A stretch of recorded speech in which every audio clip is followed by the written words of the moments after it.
Hi, hello, I'm Christine McDonald from Rushing River Apiaries, and I'm out at one of our bee yards. I'm just waiting for it to warm up a few degrees so I can get into some of these hives. So I thought I would spend this time giving you a little tour of what I keep in my beekeeping toolbox that travels everywhere with me. Mostly because I just cleaned it out last week, so this is a good time. Everything that is supposed to be in there is in there, and not too much that is not supposed to be in there yet. So we'll start with our smoker supplies. My smoker is actually attached over there on a little clip. This isn't a beekeeping toolbox. This is just a toolbox from the hardware store, but it works really perfectly for me. So there's a little clip that I can put my smoker on, or sometimes when it's not hot, I'll just hang it right over the handle like that. And I like that there are a couple options for it to be attached to everything else because it's less likely to be left behind. I mostly use burlap in my smoker, so I always have a good stock of burlap, and then of course scissors to cut it. It can be a little unmanageable without scissors. And a torch. This speeds up your smoker lighting significantly. I have a video on how I light a smoker using a roll of burlap or a roll of cardboard. I use them in the same way. It's a good one to check out if you have trouble keeping a smoker lit, because with these tools I can light my smoker and keep it going for about 3 hours while I'm working consistently in the yard. So that is it for smoker supplies. I also have newspaper, which in a pinch can be used to start my smoker with other like natural materials that I find around if I run out of burlap and forget to restock. But I also always keep some newspaper for doing combines when I need to combine a hive. So I always try and have a little stash of that. I have the drill in here today. This one doesn't always travel with me. It goes back and forth kind of between my husband and I. But occasionally I use that. And then I also have a good little selection of tools like multi-drivers, a little multi-ratchet, a little multi-tool like Leatherman, just stuff that lets me hopefully do a kind of a quick fix in the field if I need to. And sometimes that will save me a trip back to town to get tools. So I keep some little odds and ends and tools around. I keep a couple pairs of my favorite beekeeping gloves. This one's inside out. This is the actual color. They are just dishwashing gloves from the hardware store. They're inexpensive. They have really good dexterity. They are tighter to my fingers, so I'm less kind of clumsy, kind of working the tops of the bars, less likely to squish bees. And also I get stung through them far less than through leather gloves. So these are my bee gloves of choice, but I usually have a few pairs in rotation because the only downside is that they get really sweaty. And so usually when I stop for a drink or a snack, I'll just switch out and leave the previous pair inside out to dry. I've got a good little selection of gloves there. The usual tools. I have Hive Tools, a few different sorts. My favorite are the J-hook Hive Tools that I use most of the time. And then usually one or two as backup. I really should be starting a season out with more than this. I'll have to restock from home because they love to go missing or get left behind. Always carry a little knife as well, again, just for fixing things. Got some extra scissors, some queen marking pens. This year's color is red. These pink ones I just found in my truck, so I stuck them in. Some other queen tools in here. Queen clips can be really handy when you're inspecting. If you see your queen and you want to keep her safe because you're going to be doing something kind of disruptive or a lot of manipulations in the hive, then when I see her, I'll just stick her in a clip and put her on the corner of the box, and that way I don't need to worry about her as I'm moving things around, and I can release her back into the part of the hive where I want her to be at the end. So a couple little queen clips. I always carry a queen cage as well. You know, if you ever come across a virgin that is emerging or more than one and you want to cage them up so that you can put them somewhere else, or if you ever need to move a queen from one hive to another, then you can cage her in there. I sometimes, if I'm going to be doing a lot of it, I'll carry a bag of fondant to plug the holes with. Otherwise I just use a piece of tape and then fix it up when I get home. This is also a really handy little tool. It's called a one-handed queen catcher. So I can do this all with one hand, hence the name. You put this over your queen on the cage and then gently slide the gate shut, and then you've got her in here. And then there's a little plunger, same hand, I can push up, and basically workers can squeeze back out of these little holes, but the queen can't. And eventually you get her pressed right up against there so that she is easy to mark. So this can work kind of in place of a queen clip, with the added bonus that it makes marking your queens really easy. It also has a stopper, so you can't push it up far enough to squish your queen, which with some of the other like plunger models that you need two hands for, you definitely can overachieve and damage your queen. So I really like these one-handed queen catchers for that.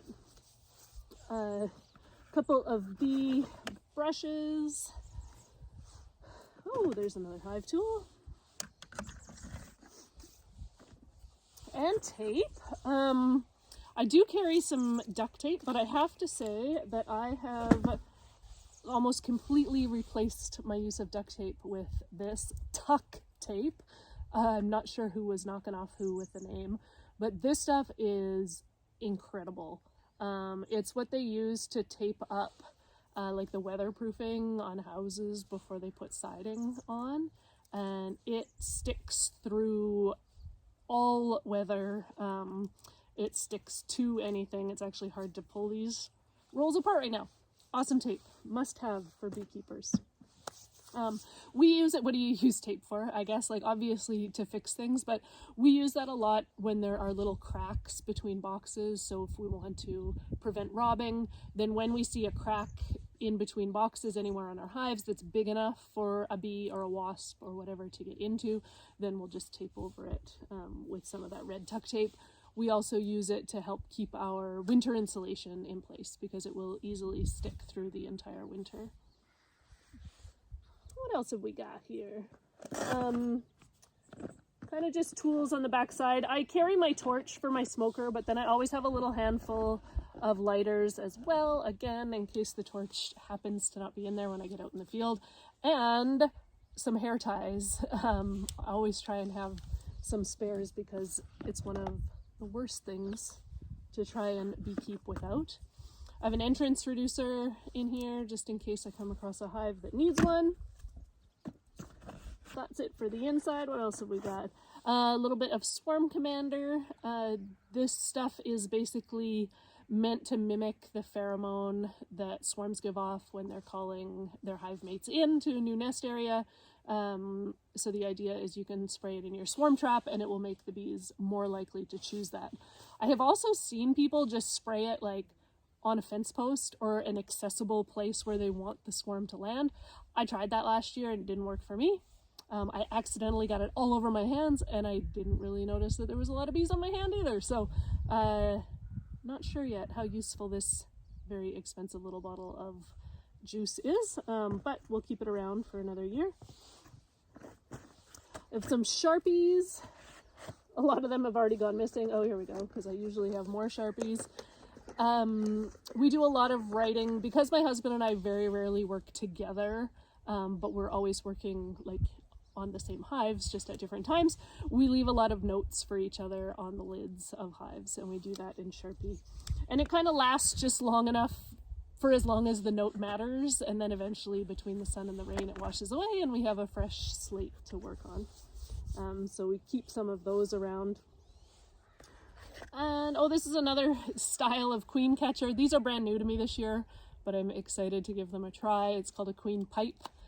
So this part goes over her on the frame, and then the other end is meant to kind of funnel her up into a queen cage like this.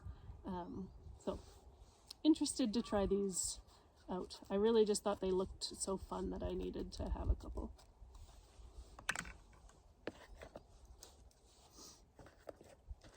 This is just queen grafting tools. Obviously grafting takes a lot more kind of equipment, but I tend to just throw all that stuff in here when I'm going grafting, but I like to keep the grafting tools in here all the time so that I'm not looking for something tiny when the time comes. Almost there. I do carry an EpiPen. I highly recommend that all beekeepers keep an EpiPen. My daughter and I have both had one-off reactions, so we have been stung plenty and been just fine, and then suddenly had a reaction, each one of us at different times, that has required an EpiPen, and that where we've ended up in the emergency room. And then we've both been stung since then and been fine. So good to have on hand when you need it. I also, in my truck, carry Benadryl Spray, especially for the kids, but I even find that if I get one that is kind of particularly itchy or somewhere where I don't want to swell up, like if I get one anywhere near my face, then I'll go and put some of this on, and it helps. I don't know that it totally stops the swelling, but it definitely makes it feel better temporarily. So I keep that around. I've got a notebook in here. It was in here all last year, and it's still perfectly blank. But I'll leave it in here for one more year in case the urge to write some notes strikes me. And last but not least, this doesn't live in my beekeeping kit, but in my truck I always have a full first aid kit, so that I can help myself in case of injury, because I'm often out working kind of remotely by myself, or can help somebody else if I come across someone in need. So there you have it. That is the tour of everything that I keep in my beekeeping toolkit, so that I can work out at kind of remote bee yards and know that 99% of the time I'm going to have what I need when I need it, and prevent kind of unnecessary traveling back home. So thanks for watching. I would greatly appreciate it if you'd hit subscribe if you enjoyed this video and want to see more like it. I'm trying to kind of increase my presence here on YouTube, so thank you for being here. If you carry anything different than me and you think that I'm kind of missing out on something in my toolbox, let me know. If you have questions about anything that you've seen in here, let me know, and I'll do my best to get back to you.